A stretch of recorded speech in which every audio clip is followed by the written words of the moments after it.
Good morning to all of you. हम लोग real number पढ़ रहे हैं। रियल नंबर में एग्ज़ाम्पल पे हम आए थे। तो हमारा तीसरा एग्ज़ाम्पल है। तीसरा एग्ज़ाम्पल ये कह रहा है कि हमने इससे पहले एग्ज़ाम्पल लगाया था और ये बताया था कि यूक्लिड डिवीज़न एल्गोरिदम से दो नंबर का एचसीएफ फाइंड करते हैं। कैसे करते हैं ये किया था। उसके बाद हमने एक एग्ज़ाम्पल 2 किया था कि कोई भी पॉजिटिव इवन इंटीजर 2q और कोई भी पॉजिटिव ऑड इंटीजर 2q + 1 के फॉर्म में होगा, जहाँ पे q सम इंटीजर है, मतलब कोशिएंट है। अब हमारा ये आ गया एग्ज़ाम्पल नंबर 3। तो एग्ज़ाम्पल नंबर 3 में ये लिखा है कि show that any positive odd integer is of the form 4q + 1 4q + 3। कोई भी ऑड पॉजिटिव इंटीजर 4q + 1 या 4q + 3 के फॉर्म में होगा। इससे पहले हमने प्रूफ किया था कि कोई भी ऑड इंटीजर पिछले क्वेश्चन में 2q + 1 के फॉर्म में होगा। वही बात है, 4q + 1 भी हो सकता है, 4q + 3 भी हो सकता है। जैसे मान लो कि 5 कोई ऑड इंटीजर है, तो 5 को हम चाहें तो 4 × 1 + 1 इस फॉर्म में लिख सकते हैं। इसके बाद 7 आएगा, इसको हम लिख सकते हैं 4 × 1 + 3, तो इस फॉर्म में आ जाएगा, है ना। इसके बाद 9 आएगा तो 4 × 2 + 1 इस फॉर्म में आ जाएगा, जहाँ पे q क्या है, कुछ इंटीजर है। इसके बाद जो और आएगा वो 11 आएगा, तो 4 × 2 + 3 हो जाएगा, है कि नहीं। तो ऑड इंटीजर ये हमारा 4q + 1 का फॉर्म है, ये 4q + 3 का फॉर्म है, q की जगह पे 1 है। ये फिर 4q + 1 का फॉर्म है, q की जगह पे 2 है।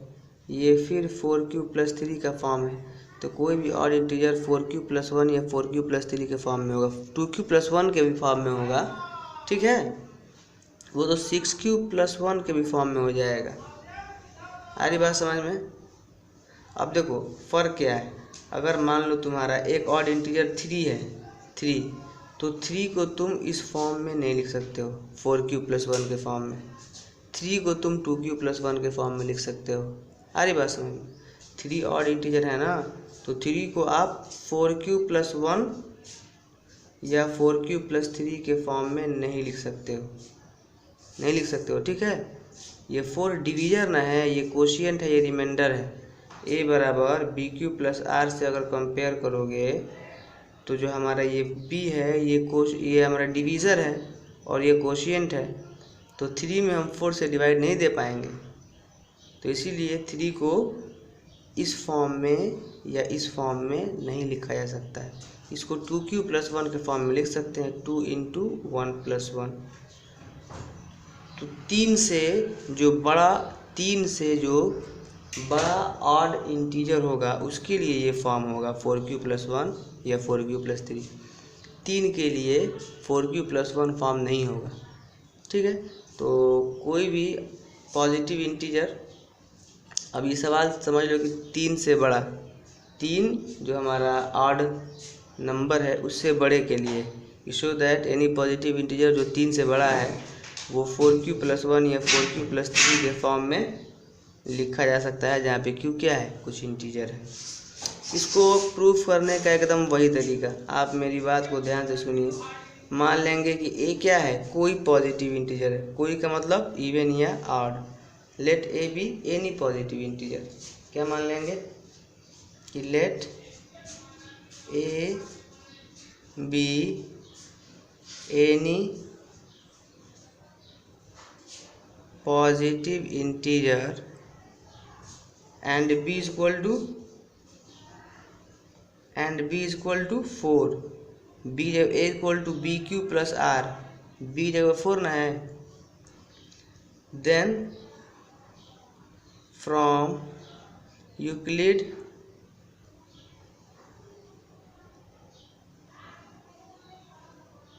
यूक्लिड्स डिवीजन एल्गोरिदम क्या हो जाएगा, a=4q+r होगा कि नहीं होगा। अगर a कोई इंटीजर है, b 4 है, तो किसी भी दो इंटीजर के लिए q और r एग्जिस्ट करेगा सच दैट a=4q+r। यही तो यूक्लिड डिवीजन लेमा है, वेयर जो r होगा वो 0 हो सकता है, 0 से बड़ा हो सकता है, और जिसे डिवाइड दे रहे हैं उससे छोटा हो सकता है। दैट इज़ r का वैल्यू क्या हो जाएगा, 0 1 2 3, यही ना होगा। r का वैल्यू 0 हो, 0 से बड़ा हो, 4 से छोटा हो, 0 हो, 0 से बड़ा हो, 4 से छोटा हो, तो r का पॉसिबल वैल्यू 0 1 2 3 होगा। अब ये r का वैल्यू यहाँ पे क्या करेंगे, रखेंगे। मान लो कि ये इक्वेशन 1 है, putting values of r in 1, putting values of r in 1। जब 1 में रखोगे तो देखो a क्या होगा, जब 0 रखोगे तो 4q होगा, फिर a=4q, 1 रखोगे तो 4q+1 होगा, फिर उसके बाद जब 2 रखोगे तो a=4q+2 होगा, और जब ये रखोगे तो a=4q+3 होगा। अब यहाँ से इसका मतलब ये है कि जब a कोई पॉजिटिव इंटीजर है, उसमें 4 से डिवाइड दे रहे हैं तो रिमाइंडर 0 आ रहा है, तो 2 से भी डिवाइड देंगे तो रिमाइंडर 0 आएगा। इसका मतलब ये है कि इसमें 4 से डिवाइड दे रहे हैं तो रिमाइंडर 2 आ रहा है ना। तो 2 से डिवाइड करोगे तो रिमाइंडर 2 आ रहा है, तो जब ये 4 से डिवाइड कर रहे हो रिमाइंडर 2 आ रहा है, तो 2 से डिवाइड करोगे तो रिमाइंडर 0 आएगा। तो ये जो दो हैं 4q और 4q+2, ये जो हमारा नंबर है ये इवन है। क्यों इवन है, क्योंकि इसमें 2 से डिवाइड दोगे तो रिमाइंडर 0 आएगा। a को हमने माना था कि a कोई पॉजिटिव इंटीजर है, मतलब कोई पॉजिटिव इंटीजर का मतलब होता है या तो इवन है या ऑड है। हमने माना था कि a कोई पॉजिटिव इंटीजर है, मतलब कि या इवन है या ऑड है।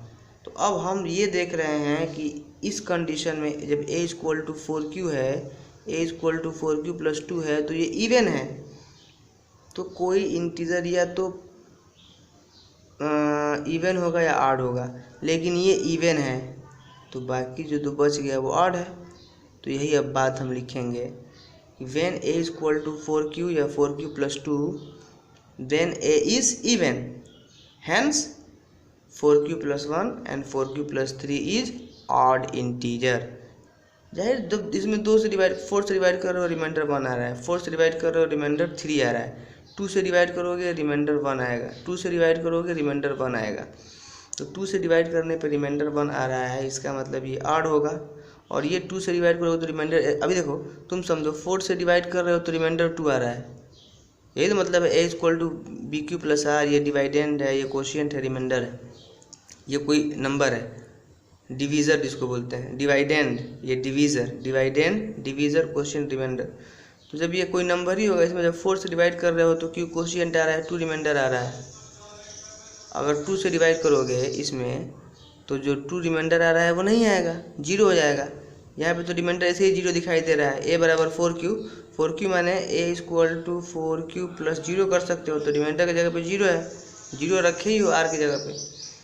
तो जब रिमाइंडर 0 होगा, जब रिमाइंडर 2 होगा तो वो नंबर 2 से कट जाएगा 2 से, और जो 2 से कट जाएगा वो इवन होगा। तो अब हम ऊपर वाला इरेज करके, ठीक है, अपना हम जो लिखना है वो लिख देते हैं।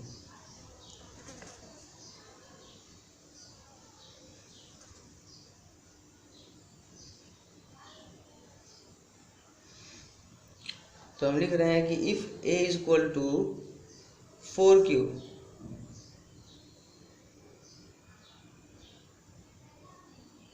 if a=4q or 4q or 4q+2, जब a=4q है या 4q+2 है, then a is an even integer, then a is an even integer, ठीक है। Also an integer can be either even or odd, an integer can be either even or odd. ये बात समझ में आ रही है? अरे एक इंटीजर या तो इवन होगा या ऑड होगा, एक इंटीजर या तो इवन होगा या ऑड होगा। तो जब a बराबर 4q और 4q प्लस 2 हो गया इवन, तो जो बचा वो ऑड होगा, है कि नहीं? यही बात है, a can be either even or odd, therefore any odd integer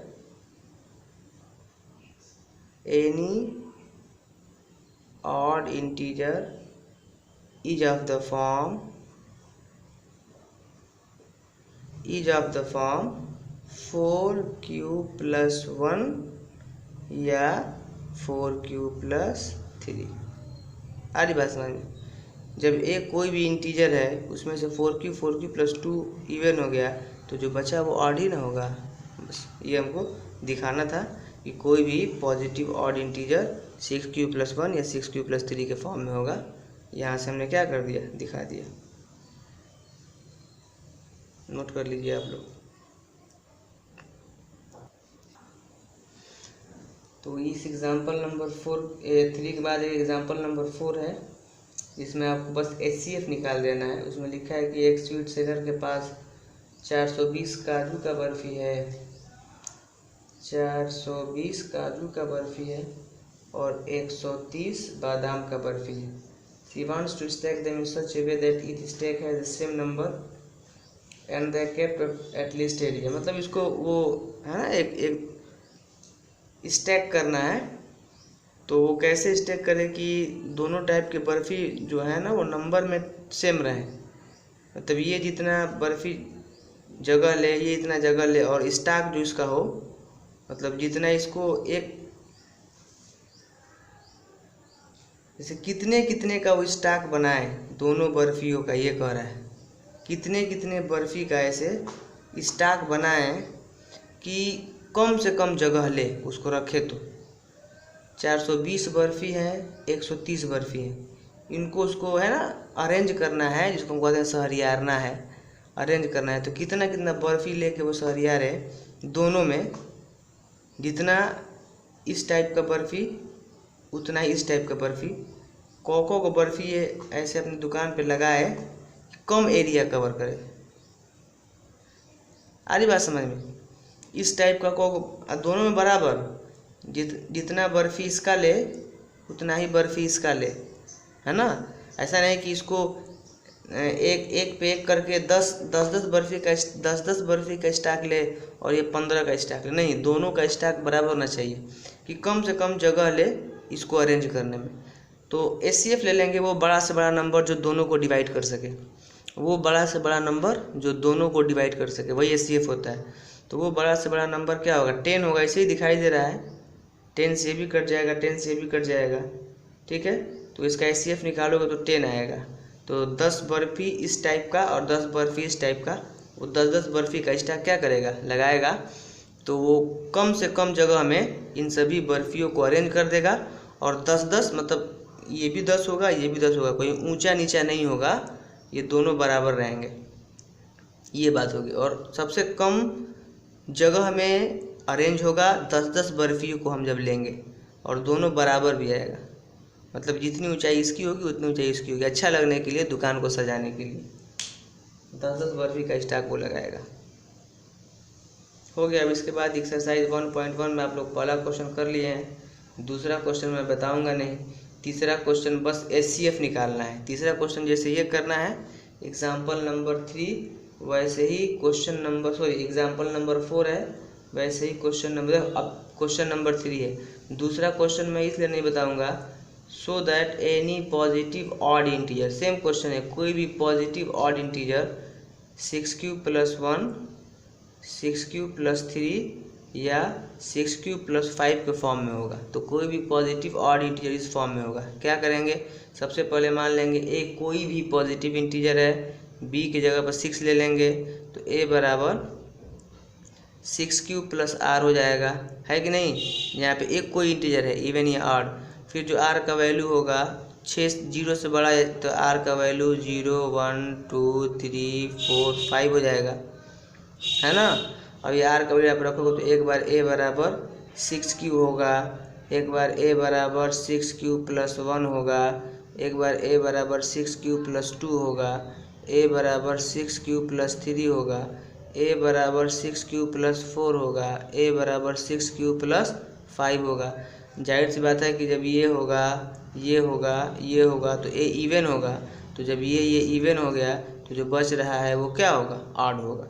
एकदम लिखने का तरीका वैसे ही जैसा हमने एग्जाम्पल नंबर 2 में ऑड के लिए 2 प्लस 1 का फॉर्म था, एग्जाम्पल नंबर 3 का एकदम जैसे लिखे हैं, बस फ़र्क क्या होगा कि बस यहाँ पे 6 है 4 की जगह पे, एकदम वैसे ही आप एग्जाम्पल नंबर 3 की तरफ कर लेंगे। अब इसके बाद जो हमारा क्वेश्चन है वो क्वेश्चन नंबर 4 है। क्या है, क्वेश्चन नंबर 4 है जो इम्पोर्टेंट है। क्वेश्चन नंबर 4 समझना है। क्वेश्चन नंबर 4 ये कह रहा है कि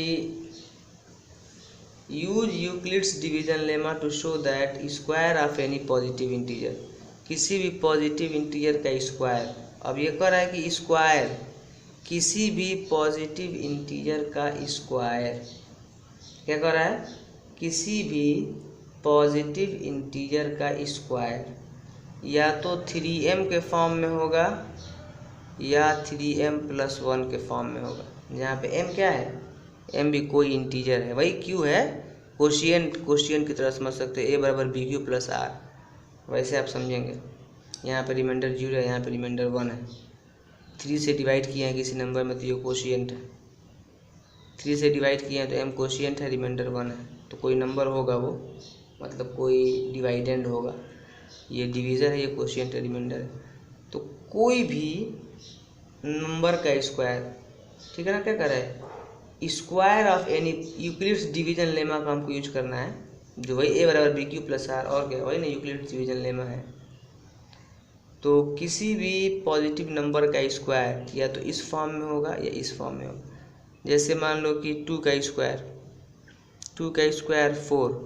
4 या तो इस फॉर्म में होगा या इस फॉर्म में होगा। तो 4 किस फॉर्म में है, अब बताइए, इस फॉर्म में है कि इस फॉर्म में है। तो जो हमारा 4 है वो उसको हम 4 को लिख सकते हैं 3 × 1 + 1, इस फॉर्म में हो गया 3m प्लस 1, m की जगह पे 3 है, m की जगह पे 1 है। अब मान लो 3 का स्क्वायर करोगे किसी भी पॉजिटिव इंटीजर, 1 का नहीं हो पाएगा, 1 से बड़ा। 3 का स्क्वायर 9, तो 9 किस फॉर्म में है, 3 × 3, इस फॉर्म में हो जाएगा। कह रहा है कि किसी भी नंबर का स्क्वायर या तो इस फॉर्म में होगा या इस फॉर्म में होगा। तो किसी भी पॉजिटिव इंटीजर का स्क्वायर, ये 3m के फॉर्म में हो गया 3, और ये m की जगह पे 3 हो गया। m की जगह पे कोई नंबर ही ना आना है, कोई पॉजिटिव इंटीजर आना है। अगर 4 का स्क्वायर करोगे तो 16, ये किस फॉर्म में होगा, तो 3 × 5 = 15, 1 = 16, 3m प्लस 1 के फॉर्म में हो जाएगा, ठीक है ना। m की जगह पे 5 है।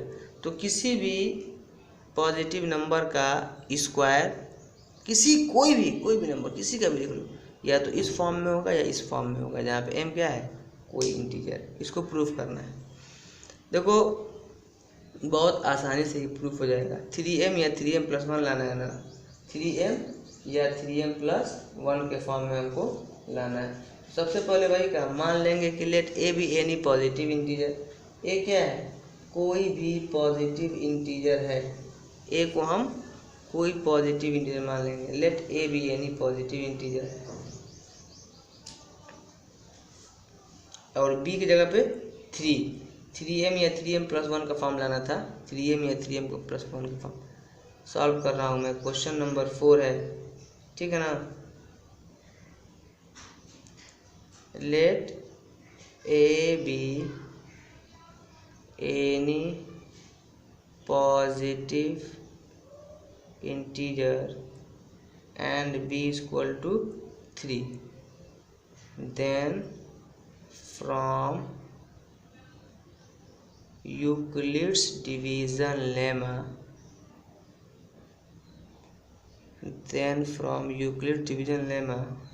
ए बराबर 3q plus r, where r equal to 0 1 2, यही ना होगा।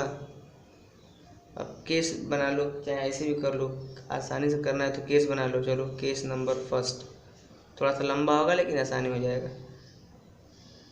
If r equal to 0, r बराबर 0 1 2 है, तो जब आर बराबर 0 लोगे तो ए बराबर क्या हो जाएगा, ए बराबर हो जाएगा 3q।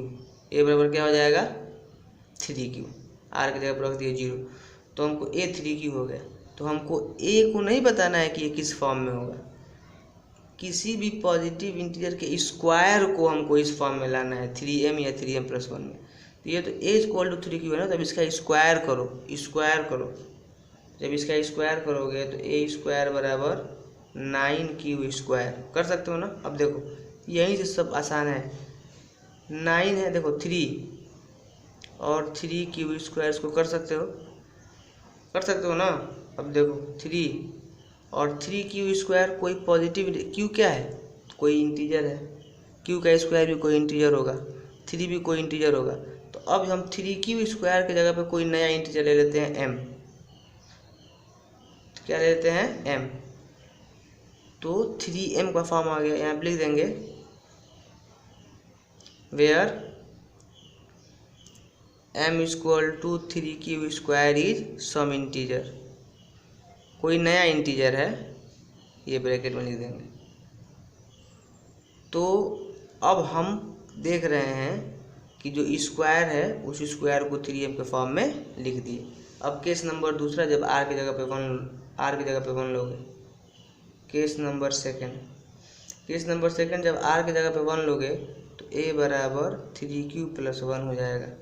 तो इसको भी हमको स्क्वायर दिखाना है ना, किसी भी पॉजिटिव जगह स्क्वायर, तो इसको भी स्क्वायर करेंगे। तो जब इसको स्क्वायर करेंगे तो ये हो जाएगा, और ये 3q का स्क्वायर, अरे a प्लस बी का होल स्क्वायर हो जाएगा, प्लस 1 का स्क्वायर, यानी a square plus b square plus 2a, a की जगह पे 3q और बी की जगह पे 1 होगा ना। इसको a प्लस बी के होल स्क्वायर पर तोड़ देना, a square plus b square plus 2ab, तो ये हो जाएगा 9q स्क्वायर प्लस 1, या इसको बाद में लिख दूंगा मैं, प्लस ये क्या हो जाएगा 6q होगा ना, 2 3 या 6q, और ये 9q स्क्वायर और ये प्लस 1। अब देखो ध्यान से, प्लस 1, तो इसको हम 3m प्लस 1 के फॉर्म में ला रहे हैं। कैसे 3, या तो हमको 3m के फॉर्म में लाना है या 3m प्लस 1 के फॉर्म में लाना है। तो 3 है तो इसमें से बस 3 कॉमन करो, कॉमन तो q भी है लेकिन q कॉमन मत करो, इन दोनों में से केवल 3 कॉमन करो। जब केवल 3 कॉमन करोगे तो ये बचेगा 3q स्क्वायर प्लस 2q अब प्लस 1, ही नहीं बचेगा। जब यहाँ से इन दोनों में से बस 3 कॉमन करोगे तो क्या बचेगा, जब इन दोनों में से 3 कॉमन करोगे तो 3q स्क्वायर प्लस 2q। अब फिर इसको तुम कुछ नया इंटीजर मान लो m, तो ये 3 इसको मान लो m, तो 3m प्लस, और ये 1 है तो 1 यहाँ पे ले दोगे। m इक्वल टू क्या लिए हो, 3q square plus 2q is some integer, some integer. इसी तरह से आप जब r इक्वल टू 2 रखोगे तब भी होगा। यहाँ तक आप नोट कर लिए। यहाँ पे इसको थोड़ा सा दिमाग लगाना है, 3m प्लस 1 या 3m के फॉर्म में लाना है तो थोड़ा सा सोचना पड़ेगा। और स्क्वायर है, इसीलिए स्क्वायर क्यों कर रहे हैं, क्योंकि सवाल क्या था कि किसी भी पॉजिटिव इंटीजर का स्क्वायर 3m या 3m प्लस 1 के फॉर्म में होगा। अब मैं r की जगह पे 0 ले लिया हूँ, r की जगह पे 1 ले लिया हूँ। केस नंबर 2 लूँगा मैं, व्हेन r इक्वल टू 2। 0 लिया तो 3m आया, 1 लिया r का वैल्यू 3m प्लस 1 आया। अब जब हम 2 लेंगे तो क्या आएगा, 3m प्लस 1 या 3m ही आएगा, कोई नया फॉर्म नहीं आएगा, 3m या 3m प्लस 1 ही आएगा। Case number 3, when r equal to 3।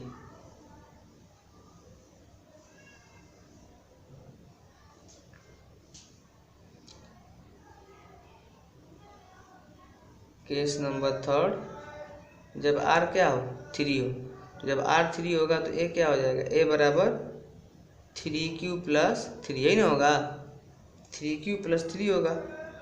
Sorry R की जगह पर 2 ना, 0 1 2 था, 3 नहीं था, सॉरी 2 था। अरे आर का वैल्यू 0 1 2 आया था, तो वेन आर इक्वल टू 2।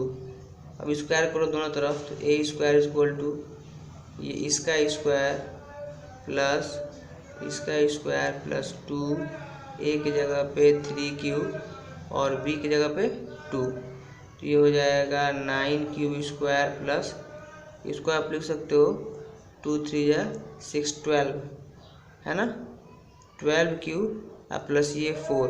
अब कहोगे सर इसमें कहाँ कॉमन है, तो इसमें भी कॉमन है। देखो अब इसको ऐसे लिखो 9 cube square plus 12 cube plus 3 plus 1 कर सकते हो ना, 4 को 3 प्लस 1। अब इन सब में क्या कॉमन है, 3 कॉमन है।